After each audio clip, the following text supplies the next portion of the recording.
Hello good morning students, Sundaram sir classes में आपका फिर स्वागत है। मैकेनिक्स में हमने लास्ट वीडियो में हमने इक्विलिब्रियम ऑफ कॉन्करेंट फोर्सेस पढ़ा था, जिसमें हमने ट्रायंगल्स लॉ, पॉलीगन्स लॉ और लैमिस थ्योरम्स हमने का डिटेल डेरिवेशन, स्टेटमेंट, डायग्राम और ये कंप्लीट किया था।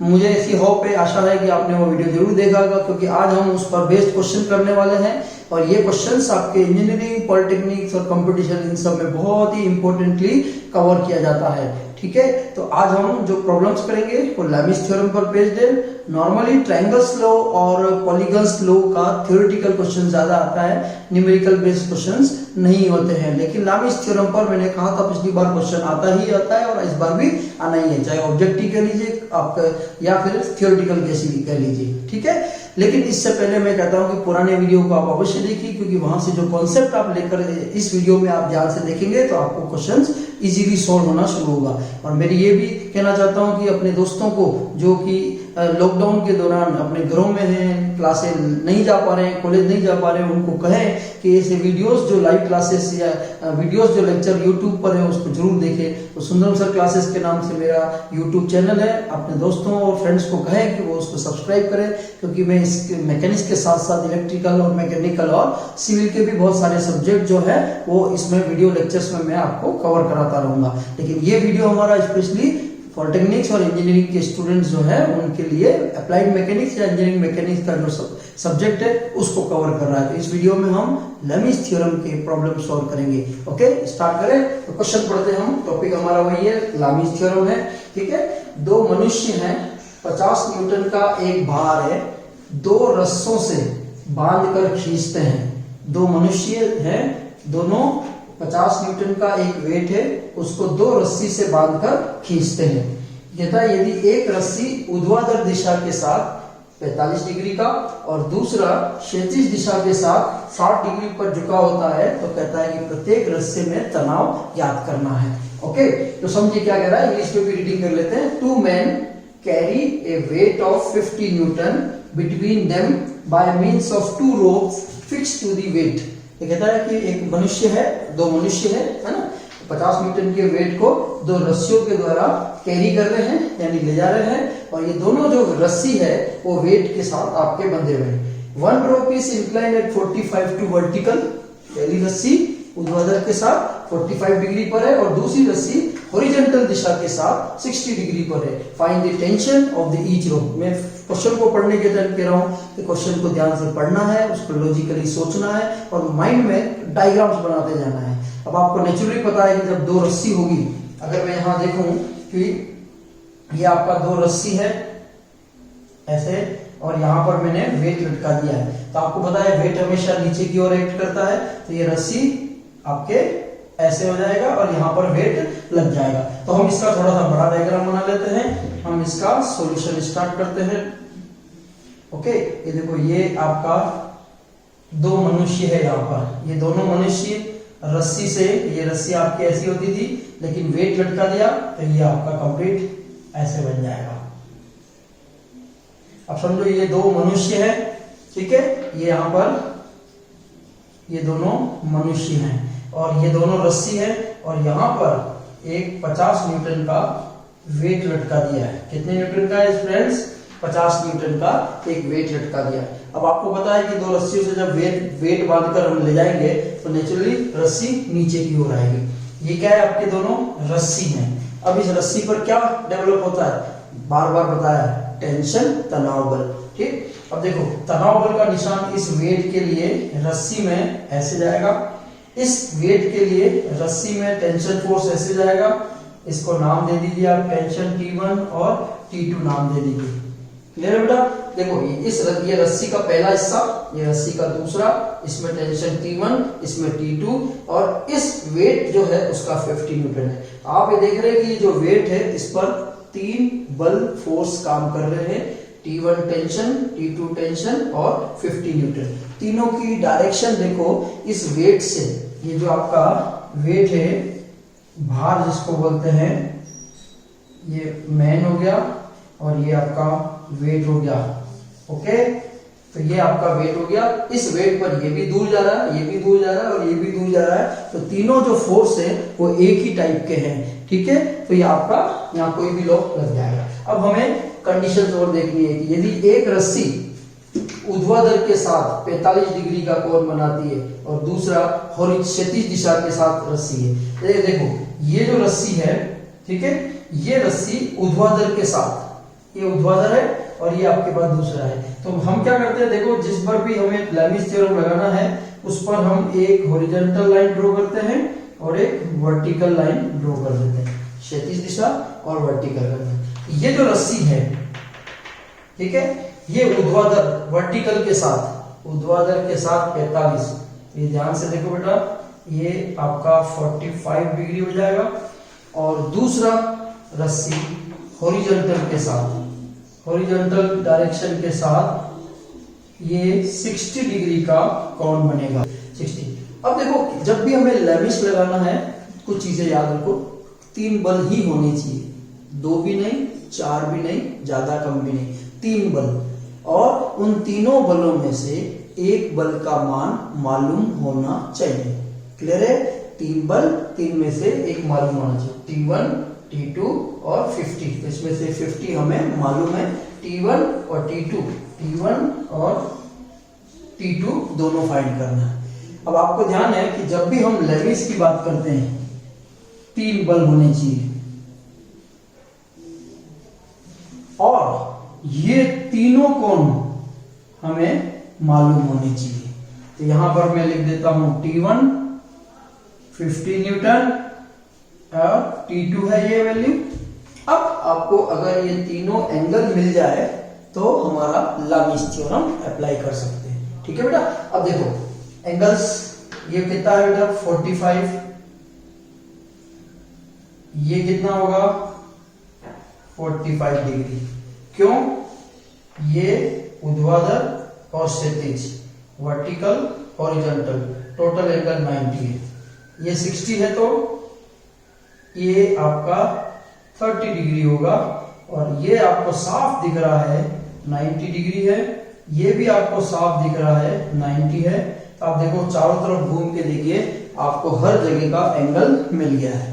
ओके, अब जब हर जगह का एंगल मिल गया है तो मुझे देखो T2 और 50, ये T2 50, तो टोटल एंगल कितना हो गया ये पूरा 150, 90 और 60, तो ये 150 डिग्री। T2 और T1, T2 के बीच का टोटल एंगल 35 और 45 और 30 75, और ये दोनों देखो, दोनों को ऐड करो 135 है। सिंपल मैथमेटिक्स है, आप इजीली कर सकते हो। जिस भी दो बलों के बीच का एंगल चाहिए उसको जोड़ते जाइए दो भाग में। तो ये हमारा कौन सा डायग्राम बना है? ये हमारा फ्री बॉडी डायग्राम है, फ्री बॉडी डायग्राम है। ठीक है, ये हो गया।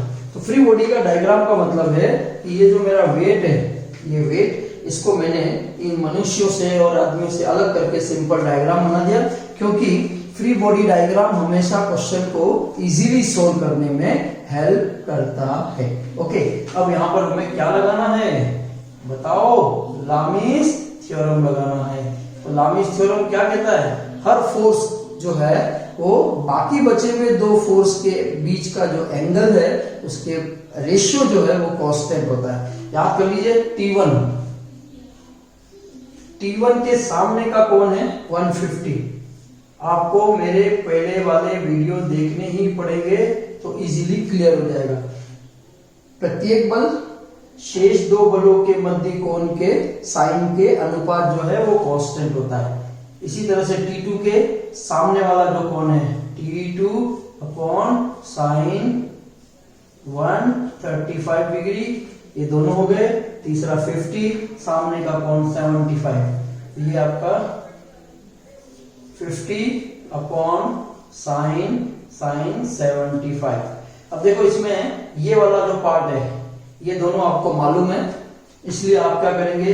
अब देखो इस पूरे को सॉल्व करना है इसमें आप देखोगे कि ये इसमें कोई भी अज्ञात राशि यानी अननोन क्वांटिटी नहीं है, इसलिए इसकी वैल्यू डायरेक्ट मालूम हो जाएगी। अगर मुझे इन दोनों में से T1 निकालना है तो आप ये समझ पाएंगे कि अगर मैं इस पूरे को इसके इक्वल कर दूं, इसकी वैल्यू मालूम है, इसकी मालूम है, इसकी मालूम है, तो यहां से आपको T1 मिल जाएगा।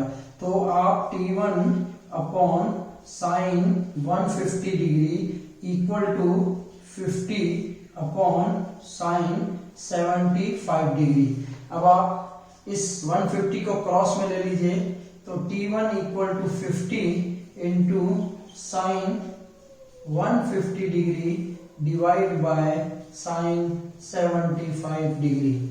इसको जब आप कैलकुलेटर से सॉल्व कर लोगे तो आपके पास क्या आंसर आ जाएगा? कैलकुलेटर से सॉल्व कर लोगे तो इसका आंसर आपको मिलेगा 25.88 न्यूटन। 25.88 न्यूटन। कैलकुलेटर से साइन 150 साइन 75 की वैल्यू रख दीजिए, तो ये आपके पास टोटल हो जाएगा। इसी तरह से अब जब हम इन दोनों को इक्वल करेंगे तो इस पूरे में से आप देखोगे T2 मिल जाएगा, तो T2 upon sine 135 degree equal to 50 upon sine 75 degree. आप इस 135 को उधर क्रॉस कर लोगे तो T2 की वैल्यू मिल जाएगी 50 into sign 135 degree divide by sine 75 degree. और जब आप इसको सॉल्व करोगे तो आपके पास आंसर 36.59 न्यूटन आ जाएगा। मैं फिर कह रहा हूँ कैलकुलेशन पार्ट, कैलकुलेटर है, कैलकुलेशन में 135 साइन का 75 लिख के कैलकुलेशन सॉल्व करोगे तो 36.59 आ जाएगा। तो इस तरह से ये क्वेश्चन लामिस थ्योरम पर बेस्ड है। लामिस थ्योरम में फिर कह रहा हूँ 3 बल में से 1 बल मालूम होना चाहिए, बाकी सारे एंगल्स मालूम होने चाहिए। तो आप इस लामिस थ्योरम को जब यूज करोगे और इसमें सामान्यतया दो को जब हम बराबर रखते हैं तो एक एक अज्ञात राशि अननोन क्वांटिटी आ जाती है। क्लियर है? तो अब नेक्स्ट क्वेश्चन लेते हैं हम। ओके, तो अब हम सेकंड क्वेश्चन लेते हैं। ये भी लामिस थ्योरम पर बेस्ड है, पर इसमें कुछ और कॉन्सेप्ट को भी मैंने ऐड किया है। अच्छा क्वेश्चन है, ये एग्जाम में है। पॉलिटेक्निक के जो राजस्थान का पॉलिटेक्निक कॉलेज है, वहां पर जो board of technical education board है, उसमें ये काफी बार क्वेश्चन आया हुआ है। देखो, ये कहता है कि 6 मीटर और 8 मीटर की लंबी रस्सियों द्वारा 100 न्यूटन का भार लटकाया गया।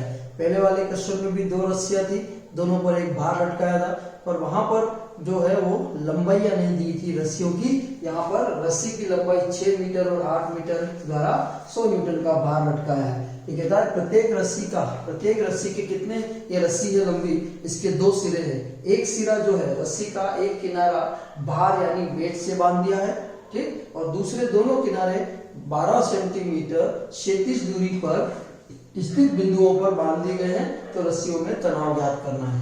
इंग्लिश की भी रीडिंग मार के फिर अपन लॉजिकली क्वेश्चन को समझते हैं। A weight of 100 newton is supported by 2 strings 6 meter and 8 meter long. One end of the each is tied to the weight and other ends are fixed at 2 points.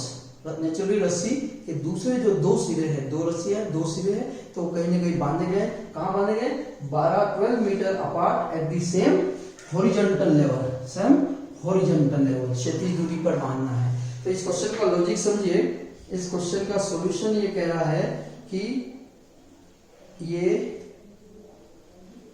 2 रस्सी को ऐसे बांध दिया, ठीक, और जब रस्सी को हमने ऐसे दोनों पे कनेक्ट कर दिया है और यहाँ पर मैंने 100 न्यूटन का वेट लटका दिया है। तो आपको याद है, तो ये वेट है, इस पर रस्सी का टेंशन T1, इसका रस्सी का टेंशन T2 है, ठीक है। और इस रस्सी की लंबाई 8 मीटर है, इस रस्सी की लंबाई 8 मीटर है। रस्सी के एक किनारा तो वेट से बांध दिया है, ये वेट है, ये क्या है? वेट है आपका। और रस्सी के दूसरे किनारे एक हॉरिजॉन्टल यानी क्षैतिज दूरी में 12 मीटर अपार्ट 12 मीटर की दूरी पर बांध दिए हैं। तो अब आप समझिए, ये एक त्रिभुज बन रहा है। जिसकी तीनों भुजाएं 6 मीटर, 8 मीटर और 12 मीटर पर बांध दिए हैं। अब हमें ये कहता है कि टेंशन T1 और T2 फाइंड करना है।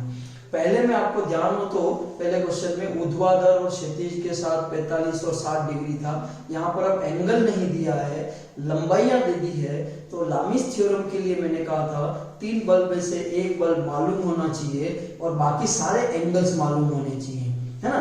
तो लेकिन यहाँ पर सवाल में लंबाइयां दी हुई है, इससे हमें एंगल निकालेंगे। क्या निकालेंगे? एंगल निकालेंगे।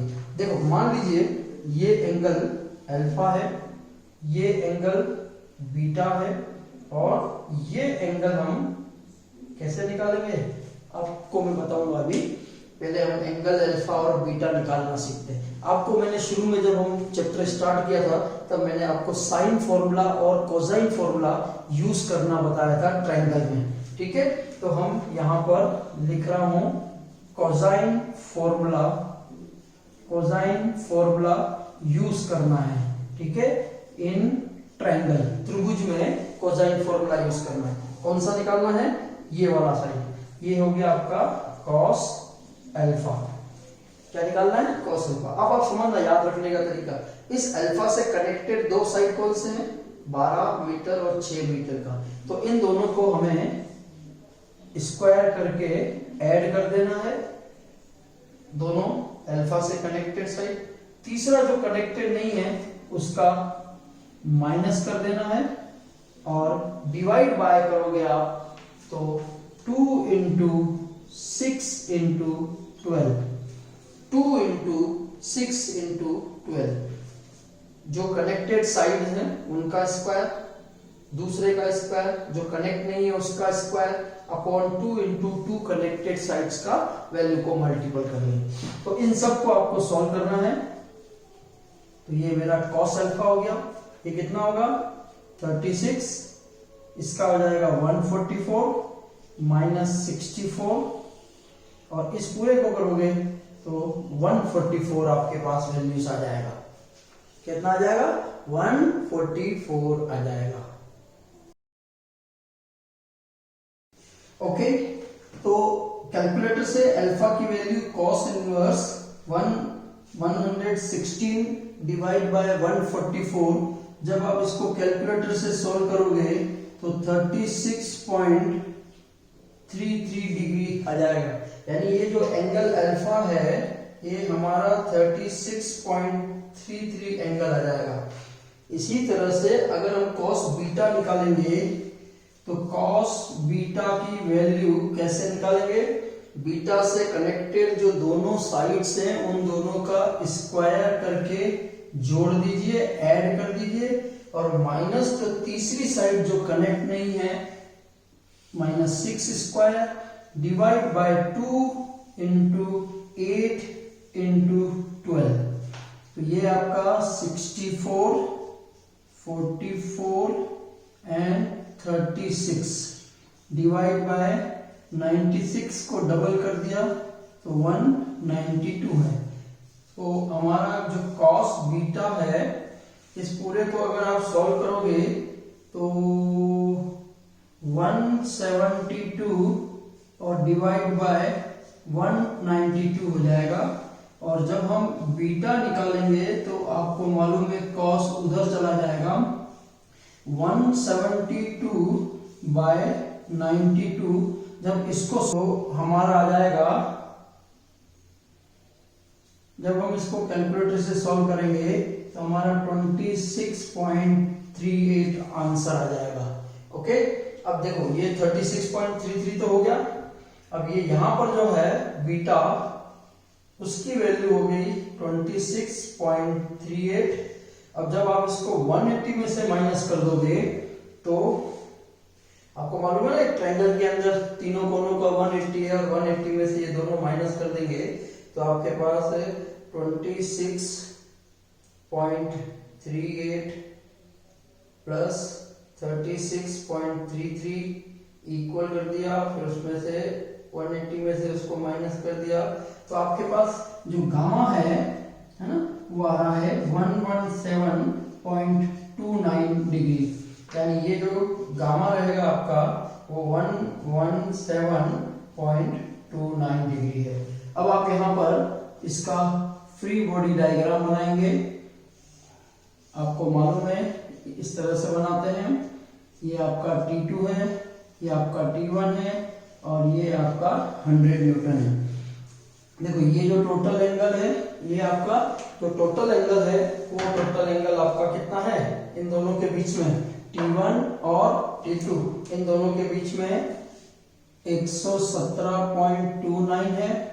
और ये एंगल जो है वो अगर अल्टरनेट यानी अल्टरनेट एंगल से इसको यहाँ शिफ्ट करेंगे तो 36.33 और ये आपको मालूम है 90, इन दोनों को जोड़ देंगे तो आपके पास टोटल 126.33 आ जाएगा आपके पास। और जब आप इसको यहाँ शिफ्ट कर देंगे तो 26.38 है और जब इसको ऐड कर दोगे तो ये 90 हो जाएगा। ठीक है, तो ये 90 जो है ये दोनों को जोड़ोगे तो 116.38 आपके पास आ जाएगा। तो इस तरह से आपको ये तीनों एंगल्स आगे, तीन बल में से आपको एक बल मालूम है तो आप यहाँ पर लामीज थ्योरम लगा सकते हैं। लामीज थ्योरम में आपको इक्वेशन लिखना आ गया है। T1 के सामने का कोण sign 116/38 equal to T2 upon सामने का कोण 126.33 है और 100 न्यूटन के नीचे है उसके सामने का एंगल साइन 117.29। ठीक, इसको यहाँ मल्टीपल कर लीजिए इसके साथ, मैं बता चुका हूँ तरीका। अब हम थोड़ा सा जल्दी भी कर सकते हैं। आप अच्छी सी प्रैक्टिस कर लीजिए तो आपके भी होने लगेगा क्वेश्चंस की मैथमेटिकल कैलकुलेशन। अब यहाँ पर सेकंड जब लिखेंगे T2 तो इसको cross multiply 100 into sine 126.33 divide by sign 117.29 आपके पास आ जाएगा। अब आप कैलकुलेटर उठाएंगे और इन सब की वैल्यू को बिल्कुल करेक्ट तरीके से आप सॉल्व करेंगे तो इन दोनों का आंसर आएगा।